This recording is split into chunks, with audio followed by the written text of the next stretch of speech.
In the last video, Chris was raised a question as to whether or not the rear arm had survived the tin worm. Well, I think this answers the question. I've wire brushed it, and it's had a once through on the rust remover, so it needs a little bit more brushing and rust removing, but it's looking fairly sound. I mean, it's made of quite thick steel. It actually looks shinier on the video than it is in reality. There's quite a lot of pitting, but these arms have been on it for quite a long time. Now here you'll see the extension where this was this part here was welded in to move the wheel into the center arm.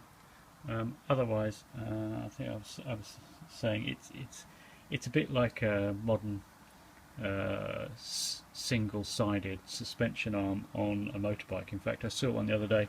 One of the Ducatis had a very deep dished wheel, pretty much like a car tyre, wheel actually, car rim, such that all the spokes were flush on the side that's up.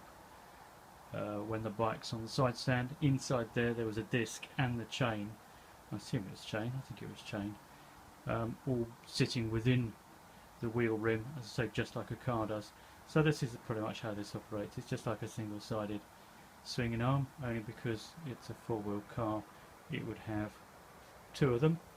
Normally this curve here that's curving in is normally turned around so it curves out and thus sits out the side of the car instead of sitting inside, and that one has been chopped off short, just short enough that the actual parts that connect to the rear shocks and rear damping units, damping units, a mix of terms, the rear springs and the damping shock absorbers are all tied in.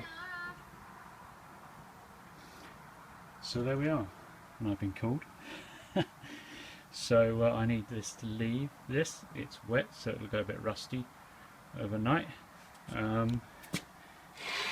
It's a bit raunchy on the drum, so that needs to be taken apart anyway, and see where we are with the shoes.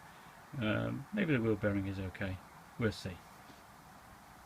Okay, so I failed to remove the hub on the rear brake. I'm going to have to review the video and double check how it's supposed to come off. Might need another tool. I'm sure I don't, but I might need to actually have it bolted to the chassis to have enough leverage to remove the what is it? I think it's a 26mm nut on the back, which is pinned on and doesn't want to move. Just with my weight holding that down, it's not doing anything at all. So we'll see. Progress is slow. It is just a question of there's parts like this of cleaning them and getting ready for paint. Now I've started a little bit of painting of bolts and brackets and such. Here we have the alternator bracket, part the handbrake lever, and so forth. Next target is the front suspension. I'm going to see whether or not I can break this down a little bit more.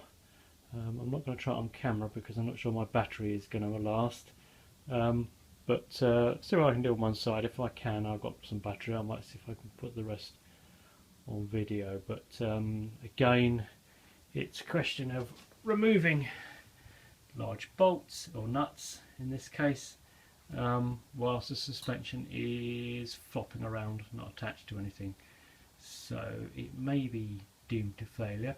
But as you can see, these bits are still likely rusty, being the front suspension down by the engine compartment. They're not too bad. I'd like to just get this lot apart at the least so I can replace the gaiters on there They're probably fine, but since I've got it apart and gaiters aren't that expensive, it would seem logical to replace them. Okay, let's see how we get on. Okay, so one drive shaft successfully removed. The other refused all persuasion, even though I bent my bar here into a right angle. So that doesn't want to come off, which means I might have to paint it in situ, which is a bit of a pain, but I guess that's how it is. Makes life slightly more complicated, but not massively. Just a bit harder to get in there and clean up and paint and so forth, but what the hell, these things can be done. Now I've got the suspension cylinders off the rotted chassis outside, although I'm not convinced that they're actually going to be of much use other than perhaps coming in parts, because the end of this one has rotted out. Quite sure what difference it makes, to be honest, but and the threads on the end of this one, that's not focusing, I don't think, but they look a bit fucked, so I don't think that's going to be much use, which is a pain because this is the one that's in better condition, and that's why I brushed it up.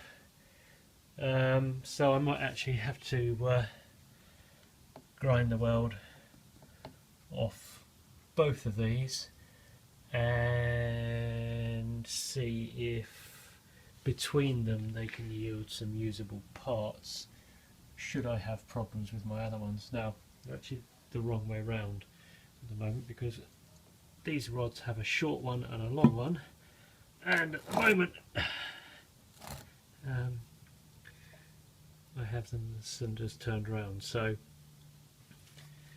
that rod looks okay, but this cylinder looks a bit rough.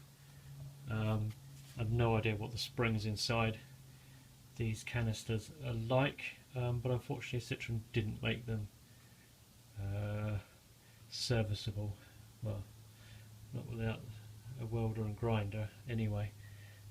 I don't really want to buy new ones because they are quite expensive, but I'm hoping the ones that are on the chassis currently will prove to be okay. I want to take them off as much as anything to that one is already off, to make grinding down and painting the chassis easier.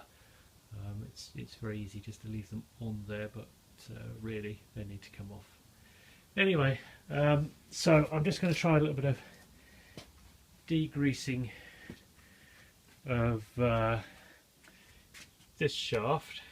I was hoping to strip the gaiters off so that I could grind it back and paint, but that gaiter doesn't seem to want to come off.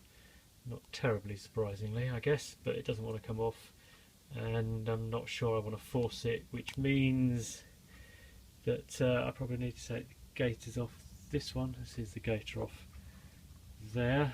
They don't look too bad.